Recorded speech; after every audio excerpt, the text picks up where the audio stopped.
In a summer cinema world of dinosaurs and superheroes, it's good to know that there is room for the feel-good film The Phantom of the Open in select theaters starting on June 10th. The Phantom in the story is Maurice Flitcroft, Mark Rylance, and the Open is the British Open Golf Tournament.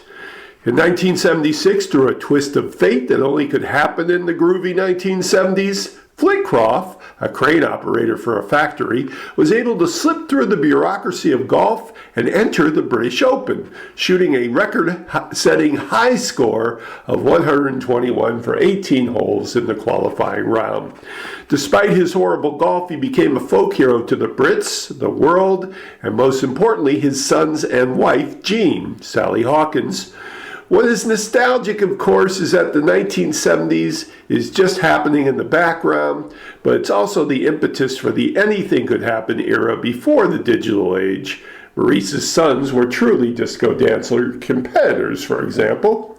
Maurice's main assertion, practice is the road to perfection, is the irony here, but it's also the philosophy of the film, as his can-do attitude defies the official bureaucracy, that rules must always be followed, and only the particular or wealthy people can be allowed into the club. There is always a creative way to live, and in understanding that creativity, it can always bring down barriers.